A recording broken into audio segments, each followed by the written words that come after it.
Merci d'être des nôtres. Le 20h pour vous informer au sommaire de cette édition. Les documents organiques de l'Office national de la protection civile ont été validés ce mercredi à Conakry. Il veut restructurer les services de la protection civile pour une meilleure gestion des événements de santé publique en Guinée. La délivrance des passeports va connaître un retard selon le porte-parole du ministère de la Sécurité et pour cause du matériel endommagé par une foudre. Par ailleurs, il y a également rupture de stock enregistré avec les passeports de 10 ans dû au confinement général en Malaisie d'où les passeports sont confectionnés. Et puis le ministère de la Culture et du Patrimoine historique tend vers une nouvelle politique culturelle. Atteindre cet objectif demande concertation et réflexion. Les cadres du département se sont réunis ce mercredi pour relever le défi.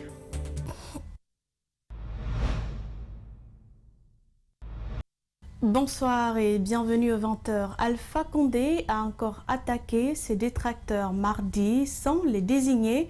Il a prévenu ceux qui pensent pouvoir empêcher sa politique de gouverner autrement. Le président de la République promet qu'il ne laissera personne y arriver. Il souligne que l'aide extérieure ne suffit pas et appelle au travail qui, selon lui, pourra aider le pays à atteindre ses objectifs. Justin Lenoir et Abou Korea Kourma. À la conférence internationale de Hernan Santa Cruz, Alpha Condé attaque sans état d'âme mais sans citer personne. Pour le chef de l'État guinéen, le train de développement de la Guinée a déjà pris son envol et personne, je dis bien personne, ni à l'intérieur ni à l'extérieur ne pourra plus l'arrêter, a-t-il insisté. Je le dis de façon haute et claire, pour ceux qui pensent qu'ils peuvent arrêter ce train qui est lancé, ils se trompent. Personne ne pourra arrêter ce train. Nous sommes d'accord que tous les Guinéens soient dans ce train. Mais ceux qui veulent s'inscrire, c'est leur problème. Mais qu'ils sachent que quoi qu'ils fassent, c'est fini. Il poursuit en soulignant que la coopération avec les partenaires au développement sur laquelle comptent beaucoup de Guinéens n'est qu'un complément pour sortir de la pauvreté. L'essentiel est l'effort que nous faisons nous-mêmes, c'est-à-dire le travail, la justice, la lutte contre la corruption, contre les inégalités, contre le copinage. Autre facteur de son franc-parler de ce mardi, le chef de l'État guinéen met le cap sur l'ethnocentrisme qui, selon lui, aggrave la situation du bas peuple. Un ethnocentrisme qui fait qu'aujourd'hui, une profonde différence entre certains et le petit peuple. Il s'agit donc de faire en sorte que le développement du pays profite au petit peuple. Sur ce qu'il appelle prétendue intention d'empêcher sa politique de gouverner autrement par X, Alpha Condé reste droit dans ses bottes et promet de ne laisser personne y arriver. Les documents organiques de l'Office national de la protection civile ont été validés ce mercredi à Conakry. Ils visent à restructurer les services de la protection civile. La cérémonie de présentation et de validation de l'agenda de transformation de la protection civile a été couplée à la signature du protocole de collaboration entre le ministère de la Sécurité et de la protection civile et celle de la santé pour la gestion des événements de santé publique en Guinée. Ali Badara Kamara et Djibril Kaba Kamara pour le reportage. Dans le cadre de la mise en œuvre des activités du projet Pipeline, financé par le département d'État américain et mis en œuvre par l'Organisation internationale pour les immigrations, un processus de réforme du secteur de la protection civile a été engagé depuis 2018. D'où la création de l'Office national de la protection civile qui a pour objectif d'appuyer le processus de transformation institutionnelle et opérationnelle de la protection civile en Guinée, mais aussi doter le service de la protection civile d'un cadre institutionnel et organisationnel performant, identifier et promouvoir des sources de financement autonomes et bâtir un office de protection civile plus proche des citoyens. Alors le premier axe, comme on l'a dit, c'est d'abord créer la structure. Se mettre d'accord sur la structure, son statut, son mode de fonctionnement. Ensuite, préparer la mobilisation des ressources qui vont permettre non seulement sa création, sa mise en place, mais également son fonctionnement et ses interventions, et ensuite faire de telle sorte que tous ces efforts-là se fassent pour les citoyens de manière rapide, efficace et beaucoup plus proche. Placé sous le thème « Une protection civile proche de vous », l'Office national de la protection civile coordonnera également toutes les structures de la protection civile, sans oublier le service de la protection et prévention, de réduction et gestion des risques de catastrophes en Guinée. Pour une réforme pérenne, plusieurs centres d'opération régionales d'intervention et de secours ont été réhabilités et équipés. Ce programme a permis la rénovation et l'équipement de 6 bâtiments abritant des centres d'opération régionales d'intervention et de secours, CORI, à la Direction générale de la protection civile. Ces matériels, financés à hauteur de 550 000 $ par le département d'État américain, soutiendront les services de la protection civile dans les 8 régions administratives. Une partie de ce don comprend des télécommunications, des radios, pour assister les unités de protection civile, surtout dans les zones où il y a moins de réseaux cellulaires pour mieux communiquer. Grâce à la réforme, 8 unités de sécurité d'appui à la gestion des épidémies ont été mises en place pour accompagner le ministère de la Santé dans la gestion des événements de santé publique en Guinée. D'où la signature du protocole de collaboration entre le ministère de la Sécurité et de la Protection civile et celui de la Santé. L'étude diagnostique des capacités évaluatives nationales en Guinée, qui a fait l'objet de présentation, a été initiée par le système des Nations Unies. Elle est pilotée par le ministère de la Coopération. Cette étude consiste dans un premier temps à faire l'état des lieux de la pratique de l'évaluation à l'échelle nationale pour identifier les aspects qui méritent d'être développés. Pour la seconde phase, il sera question d'accompagner sur la base des résultats obtenus le développement des capacités durables. Cette étude visait principalement à atteindre les objectifs suivants, à savoir analyser les forces et les faiblesses, les opportunités et les menaces associées au dispositif national de suivi et évaluation, faire le diagnostic des pratiques d'évaluation, des politiques et des programmes nationaux de développement, y compris ceux qui sont appuyés par les partenaires techniques et financiers. L'étude a duré 1 an pour des raisons sanitaires liées au Covid-19, ce qui n'a pas permis aux consultants de mener les activités telles que prévues. Néanmoins, le rapport présenté contient plusieurs analyses des rapports en matière d'évaluation. Globalement, le document contient un diagnostic sur les pratiques de l'évaluation en Guinée. Première chose d'abord, sur la compréhension des acteurs nationaux de la notion d'évaluation. Ça, c'est le premier élément. Deuxième chose, un état de lieu sur les pratiques d'évaluation. En général, qui offre de l'évaluation, qui demande de l'évaluation. On a essayé de voir est-ce que ces rapports-là respectent les normes internationales reconnues en matière d'évaluation. Le dernier élément que contient le rapport, c'est une cartographie des acteurs. Qui fait de l'évaluation en Guinée. Les participants ont suivi avec intérêt cette présentation qu'ils trouvent nécessaire. La nature des questions posées et soulevées et des recommandations prouvent nettement que c'était nécessaire d'aborder une telle activité au niveau de la République de Guinée. Vous l'aurez compris, c'était le rapport de l'étude diagnostique des capacités évaluatives nationales en Guinée qui a fait l'objet de présentation ce matin à Conakry. L'étude s'inscrit dans le cadre du processus de renforcement du système national d'évaluation qui vise à appuyer le renforcement des capacités évaluatives des politiques publiques et de gestion des programmes et projets nationaux. C'est un reportage signé Marianne Fodé-Camara et Lamine Silla. La délivrance des passeports va connaître un retard, c'est ce qu'annonce Boubacar Kassé, porte-parole du ministère de la Sécurité. La foudre aurait endommagé samedi dernier le système de communication entre les salles d'enrôlement et les salles de remise et les serveurs. Il s'est également prononcé sur la rupture de stock enregistrée avec les passeports de 10 ans. On l'écoute au micro d'Alceni Barré et Josué Santos Bilivogui. Une panne technique a considérablement ralenti la délivrance des documents de voyage. En effet, ça c'est depuis le samedi 10 juillet dernier, un impact de foudre a endommagé le système de communication entre les salles d'enrôlement et les salles de remise et des serveurs. Donc, la police, à travers la PAF, à travers la direction générale, donc, présente les excuses aux Guinéennes et Guinéens, dont le projet de voyage est retardé suite à cet incident, dont les conséquences sont en train d'être réparées, bien sûr. Les installations devraient pouvoir reprendre leur activité normalement dans les heures et les jours qui suivent.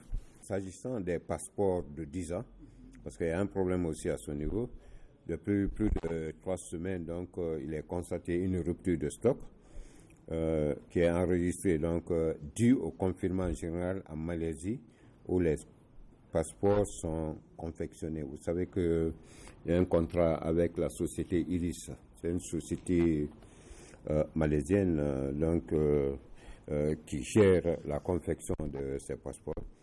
Donc, dans cette attente, il a été constaté que bien qu'ayant payé la somme de 1 million de francs correspondant au passeport de 10 ans, bon nombre de demandeurs dans un état de nécessité urgente, donc, ont demandé expressément que leur soit délivré des passeports de 5 ans pour ne pas perdre l'opportunité de voyager à la date indiquée.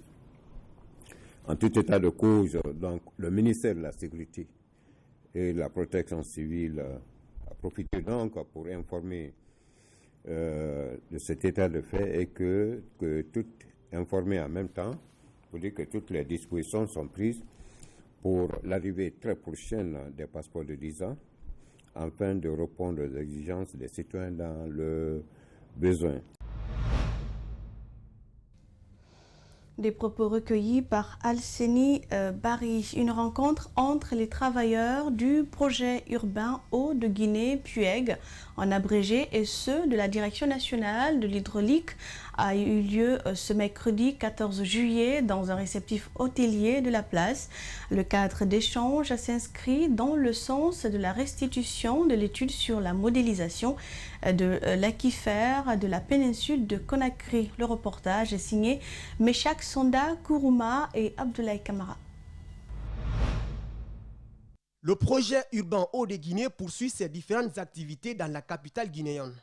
Après avoir lancé officiellement une mission d'assistance technique et d'appui au ministère de l'Hydraulique et de l'Assainissement le mois dernier, le PUEG et ses partenaires se sont réunis ce mercredi à l'occasion d'un atelier qui porte sur la restitution de l'étude sur la modélisation de l'aquifère de la péninsule de Conakry. C'est une étude vraiment très stratégique pour notre département, en ce sens que ça permet et au ministère et particulièrement à la Direction nationale de l'hydraulique de disposer d'un outil de pilotage. Ça permet de connaître le potentiel réel de l'aquifère de Conakry, connaître le niveau de prélèvement actuel et pour pouvoir alors autoriser ou pas donner les autorisations pour les permis de prélèvement. Conduite conjointement par la Direction nationale de l'hydraulique et la coordination du projet urbain Eau de Guinée sur le financement de la Banque mondiale, cette étude a été confiée au groupement Hydro-Conseil suivant un contrat signé le 20 novembre 2019 pour une durée initiale de 5 mois qui a connu 2 avenants par la suite pour cause de Covid-19. À date, tous les livrables prévus par le contrat sont disponibles. Le résultat attendu de la dite étude est de permettre à notre pays de disposer d'un modèle afin d'évaluer l'impact combiné des changements climatiques et des activités humaines sur la disponibilité et la durabilité des ressources en eau souterraine pour l'ensemble du système aquifère du Grand Conakry. La ville de Conakry compte présentement plus de 40 000 forages et dans l'ensemble, plus de 1166 mètres cubes d'eau sont prélevés dans sa nappe. Une réalité qui donne froid dans le dos, d'après cet expert en hydrogéologie. Le problème, quand il y en a autant dans une superficie qui n'est pas immense, c'est qu'ils interfèrent les uns avec les autres. Dans d'autres endroits, les puits sont pollués par les latrines et les fosses septiques. Notre travail, c'est de mesurer ces difficultés afin de faire des recommandations au gouvernement pour préserver au mieux la ressource pour la génération suivante.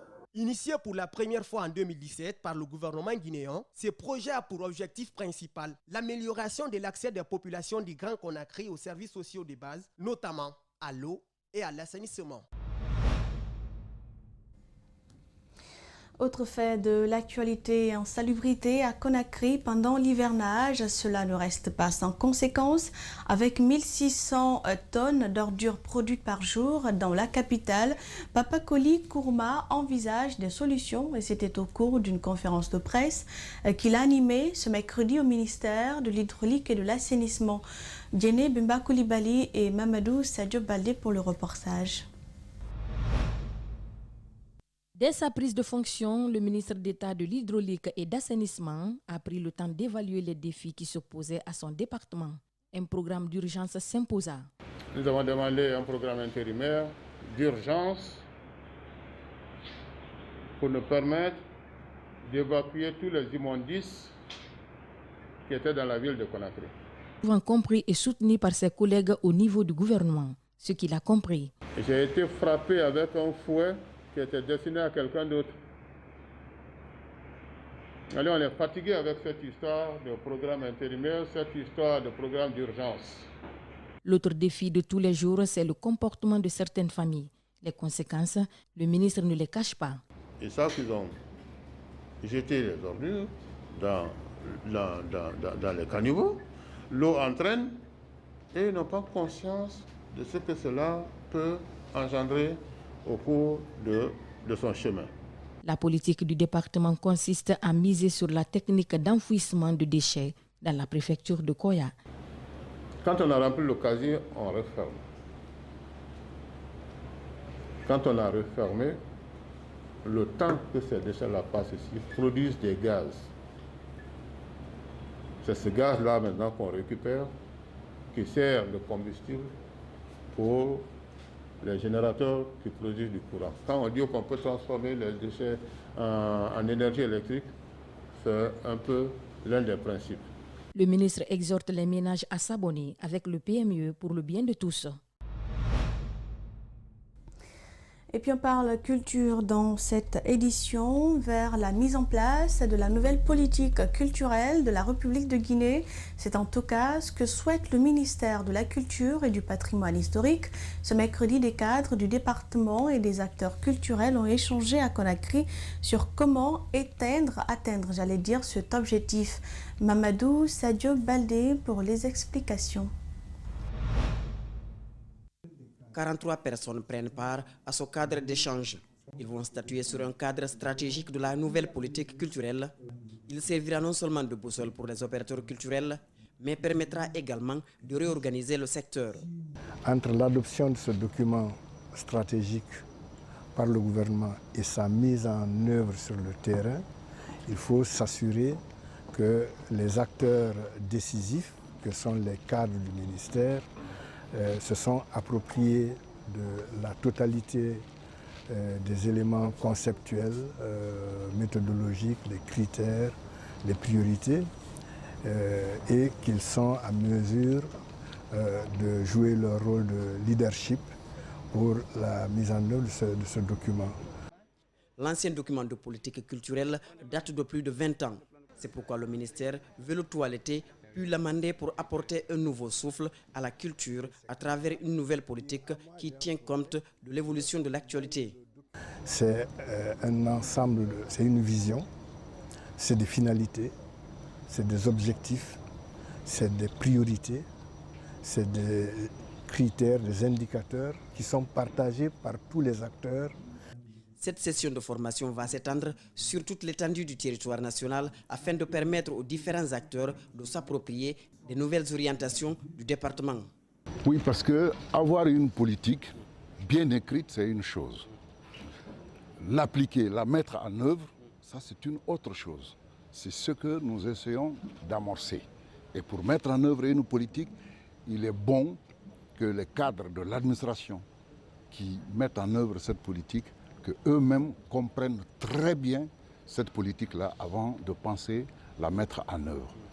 Ce cadre rassure que toutes les dispositions ont été prises pour la vulgarisation de cette nouvelle politique culturelle. Et ce journal s'achève. Merci de l'avoir suivi et bonne suite de programme en compagnie d'Espace TV. Bonne soirée.